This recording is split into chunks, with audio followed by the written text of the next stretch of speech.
गांव के किनारे बसे एक छोटे से घर में मोहन नाम का एक किसान रहता था। वो बेहद ईमानदार और मेहनती था।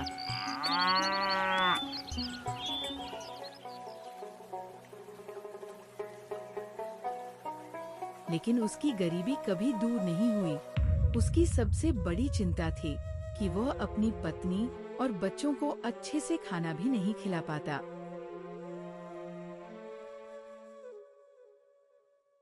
मोहन के पास एक गधा था जिसका नाम था गोलू। गोलू साधारण गधों जैसा ही दिखता था, लेकिन उसमें एक अनोखी बात थी, वो जादुई था। पर इस बात का पता केवल गोलू को था।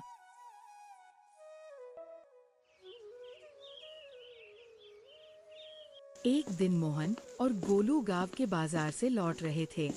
रास्ते में मोहन ने दुखी होकर कहा, गोलू, पता नहीं मेरी गरीबी कब दूर होगी। दिन रात मेहनत करता हूँ, फिर भी कुछ हाथ नहीं आता। गोलू मन ही मन सोचने लगा, क्या अब वक्त आ गया है कि मैं अपनी शक्ति का उपयोग करूं? लेकिन वह चुप रहा।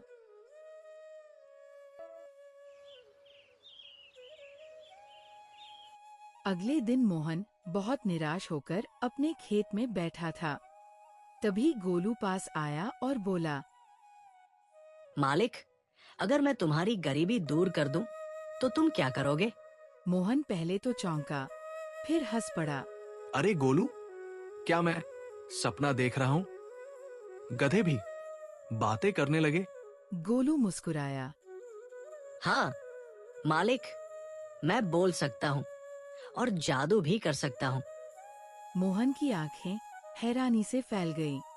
उसने सोचा कि शायद वो थकान के कारण बहक रहा है, लेकिन तभी गोलू जमीन पर अपना पैर पटकते हुए बोला, अब्रकड़बरा, चमत्कार हो जाए।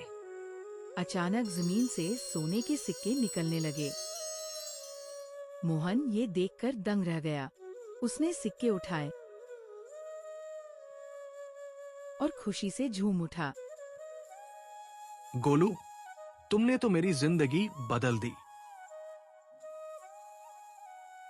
गोलू मुस्कराया और बोला, पर एक शर्त है मालिक, इस जादू का उपयोग सिर्फ जरूरत के लिए करना, लालच के लिए नहीं। हाँ, मैं वादा करता हूँ। मोहन अब धीरे धीरे समृद्ध होने लगा। उसका घर ठीक होने लगा, बच्चों को अच्छा खाना मिलने लगा और उसकी पत्नी भी खुश थी। लेकिन उसकी बढ़ती समृद्धि को देखकर गांव के एक लालची व्यापारी रामलाल को शक हुआ। रामलाल सोचने लगा, कल तक जो मोहन एक पैसे को तरसता था, वो अब इतना अमीर कैसे हो गया? वह मोहन से मिलने गया और मीठी बातें करने लगा। मोहन भाई, तुमने इतना पैसा कहाँ से कमाया? कोई नया व्यापार शुरू किया क्या? मोहन टालते हुए बोला। बस भगवान की कृपा है। रामलाल को यकीन नहीं हुआ।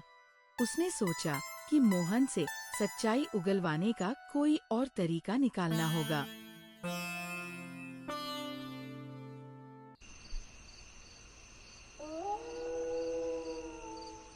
रात के समय जब सब सो रहे थे, रामलाल चुपचाप मोहन के घर आया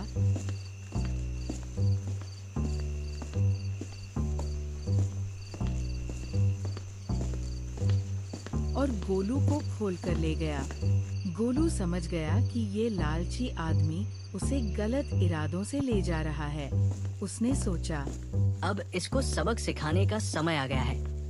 रामलाल गोलू को अपने घर ले गया और बोला, सुन गधे, अगर तूने मेरे लिए सोने के सिक्के नहीं निकाले, तो तुझे बेच दूंगा। गोलू मन ही मन हंसा और बोला, ठीक है मालिक, मैं जादू करूंगा, लेकिन एक खास तरीका है। तुम्हें मुझे पहले अच्छे से नहलाना होगा, फिर मेरे सामने मिठाइयाँ रखनी होंगी। रामलाल जल्दी से पानी और मिठाइयाँ ले आया। जैसे ही वो गोलू को नहलाने लगा, गोलू ने जोर से लात मारी और रामलाल की टोपी हवा में उछल गई। वह घबराकर पीछे गिर पड़ा। गोलू ने फिर कहा, अब दूसरा नियम ये है कि तुम्हें 3 बार मेरे चारों ओर घूमना होगा। रामलाल को लगा कि ये सब जादू का हिस्सा है। वह जैसे ही तीसरी बार घूमने लगा, गोलू ने जोर से चिल्लाया। अब तू बन गया गधा।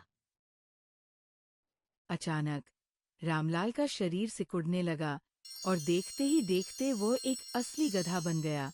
गोलू ठहाका मारकर हंसा और बोला, अब तू समझेगा कि लालच का क्या अंजाम होता है। गोलू जल्दी से मोहन के पास लौट आया और सारी कहानी सुनाई। मोहन हंस पड़ा और बोला, अच्छा सबक मिला उस लालची को।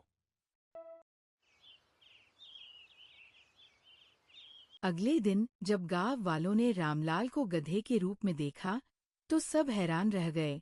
मोहन ने गांव के मुखिया को पूरी कहानी सुनाई।